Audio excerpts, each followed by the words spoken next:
성경의 마지막 책 요한계시록으로 가겠습니다. 요한계시록 6장 9절에서 11절까지의 말씀, 신약성경 405페이지에 기록되어 있습니다. 계시록 6장 9절에서 11절까지의 말씀입니다. 자, 우리 함께 9절부터 11절까지를 같이 읽어가겠습니다. 시작.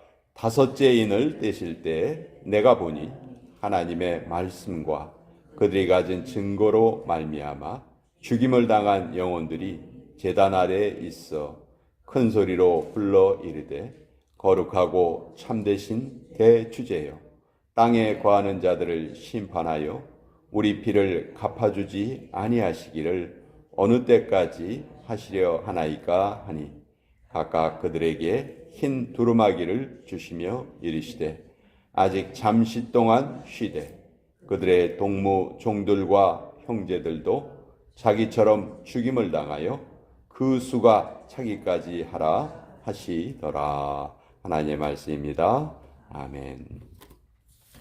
자, 오늘은 계시록을 보려고 하는데요. 이 앞에도 한 장으로 이루어진 짧은 성경들이 있죠. 그 성경들은 우리가 여러 번 살펴보았기 때문에 지나가고 계시록을 보도록 하겠습니다. 자, 요한계시록, 성경의 마지막 책이죠. 오늘 우리가 읽은 부분을 보면 이제 7인이 떼어집니다. 근데 6장에는 6개의 인이 떼어져요.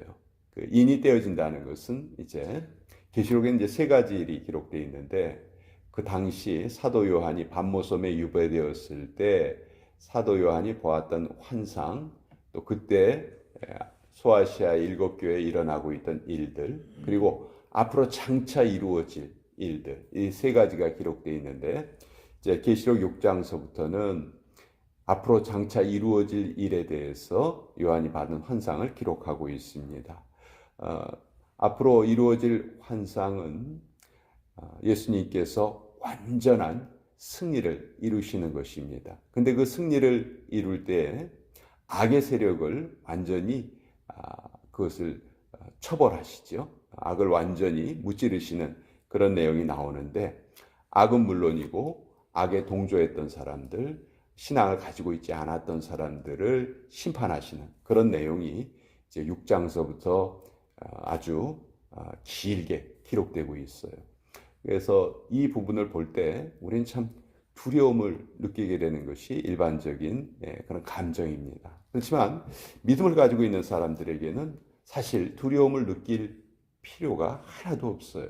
왜냐하면 이 상황 가운데 결국은 하나님이 우리에게 이루어 주시고자 하는 것은 완전한, 하나님이 창조하신 그 세계가 완전히 회복되는 것을 우리에게 이루어 주시기 때문에 믿음을 가지고 있는 자들은 결코 두려워할 일이 없다는 것이죠. 물론 믿음을 가지고 있는 자들도 그 고난 중에 함께 처하기도 합니다.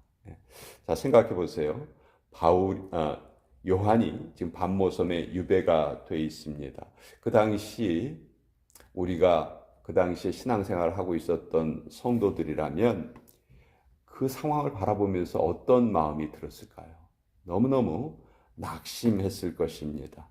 자, 예수님이 분명히 부활하셨는데 세상이 나아지기는커녕 오히려 점점 더 믿음을 가진 사람들의 상황은 나빠지고 있었습니다. 하나님의 나라가 예수님에 의해서 시작되었다면 왜 지금 이렇게 로마 사람들이 전 세계를 지배하고 있지? 왜 로마가 저렇게 활개를 치고 있지? 왜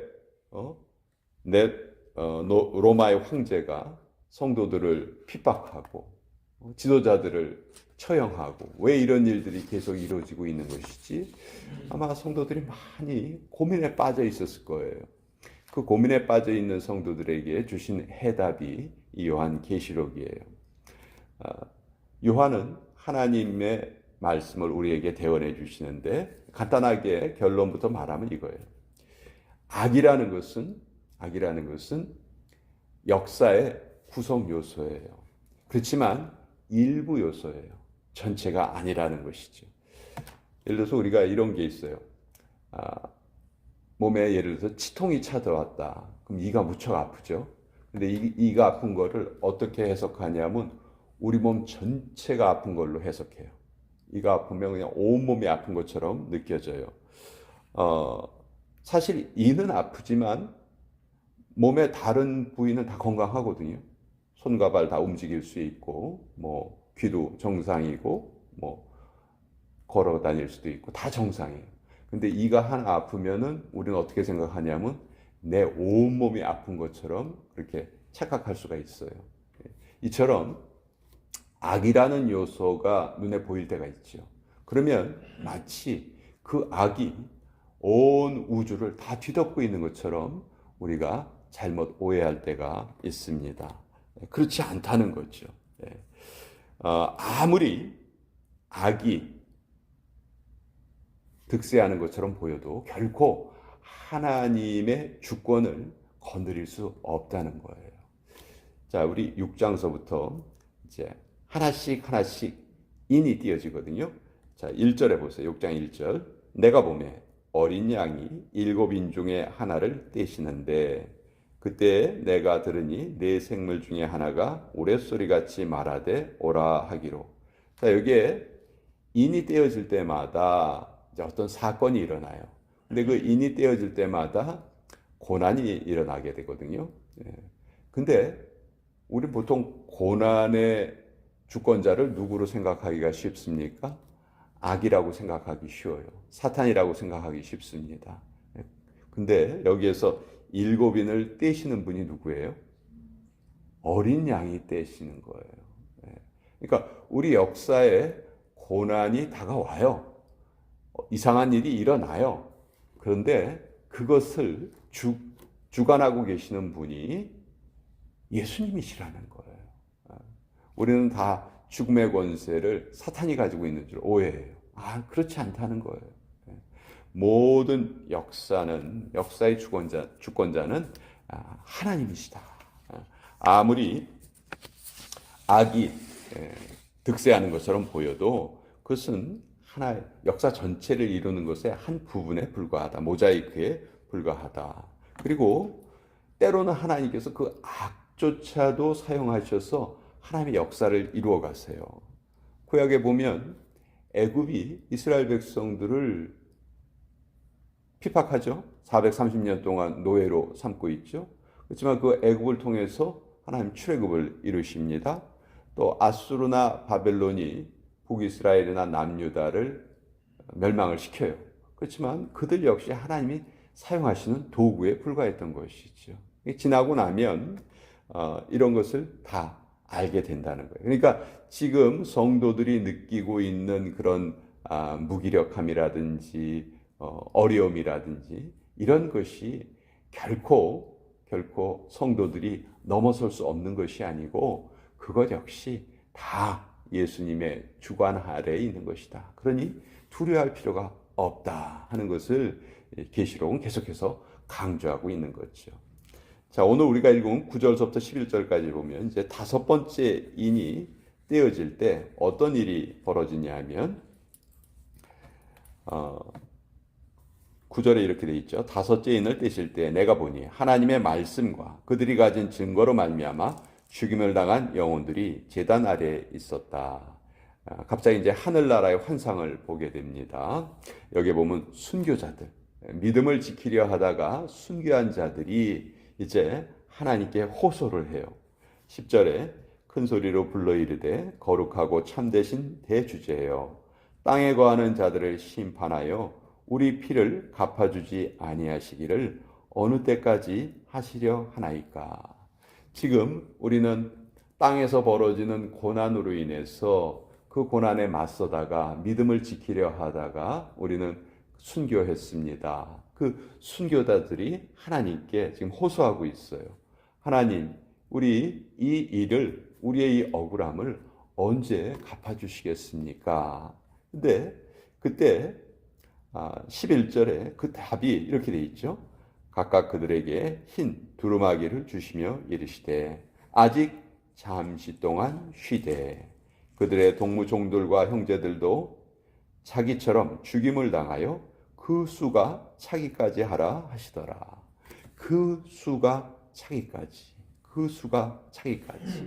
아직 잠시 더 시간이 필요하다. 이 하나님의 시간이 필요하다는 것이죠. 이때 하나님은 순교자들의 숫자를 더하실 것입니다. 또 그 기간 동안에 한 사람이라도 더 회개하고 하나님 품에 돌아오기를 기다리시겠지요. 그 시간이 필요하다는 것이죠. 우리들은 현실을 살기 때문에 항상 현실 세계에 집중하게 돼요. 그렇지만 하나님의 나라는 본질적으로 영적인 세계입니다. 그래서 우리 육신의 눈으로는 하나님의 나라를 볼 수가 없지요. 그러니까 믿음이라는 게 뭐냐면 우리가 살고 있는 이 세상을 우리 육신의 눈으로 보는 것이 아니고 믿음의 눈으로 보는 것이에요. 그것이 바로 우리의 믿음이죠. 그걸 지금 요한은 초대교회 성도들에게 강력하게 요구하고 있는 거예요. 너희가 지금 순교당할 것 때문에 두려워서 믿음을 배반하고 예수님의 이름을 업신여기고 다시 로마 황제에게 절을 하고 그런 것으로 돌아가려 하려느냐? 그건 정말 잘못된 일이다. 순교당할 기회가 있으면 순교당해라. 그것만큼 큰 영광이 없다. 믿음 앞에 믿음과 너의 목숨을 바꾸지 말아라. 이것이 지금 요한이 계속해서 핍박당하고 있는 성도들에게 강조하는 메시지예요. 그래서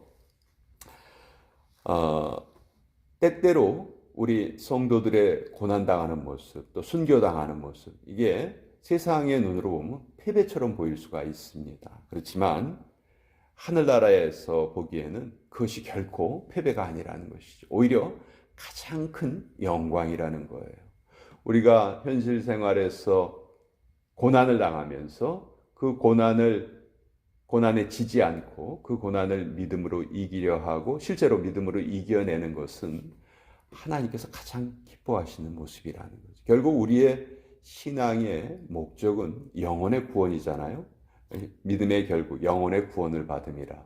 근데 이 영혼의 구원은 반드시 고난을 통해야지만 우리가 얻을 수 있는 거예요. 그래서 저는 성경을 읽어가면서 늘 성경이 말하고 있는 주제는 결국은 고난, 우리 삶에 다가오는 이해할 수 없는 일들, 내가 도저히 받아들일 수 없을 것처럼 보이는 일들, 그것들을 어떻게 우리 하나님의 말씀으로 그것을 소화하고 해석해내는가. 결국 이것이 우리 신앙의 가장 최고봉이 아닌가 그런 생각이 들어요. 그래서 요한계시록은 성경을 마무리하면서 우리 성도들의 삶이 결코 평탄한 삶이 이어질 것이라고 말하지 않습니다. 이때 일어났던 그 박해는 지금도 정신적으로 계속 우리 주변에 머물고 있죠. 그렇지만 이때 바알에게 무릎 꿇지 않은 7천 명의 사람을 하나님께서 남겨두셨다고 그렇게 말씀하셨죠. 자, 이미 순교당한 자들은 언제까지입니까?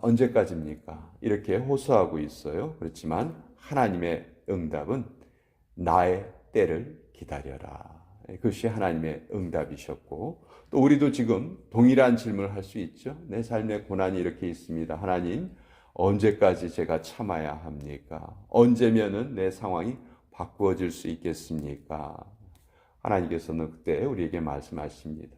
네가 고민하고 있는 그 시간이 가장 복된 시간이다. 그 시간을 통하여서 너는 믿음의 결국 영혼의 구원을 완전히 이루게 될 것이다. 그것을 우리에게 말씀하고 계세요. 그래서 요한계시록은 가장 큰 고난이 이 안에 기록되어 있지만 역설적으로 가장 큰 승리, 그것을 우리 성도들에게 약속하고 있는 귀한 말씀이다. 그것이 바로 성경의 마지막 메시지다 하는 것을 우리가 깨닫게 됩니다.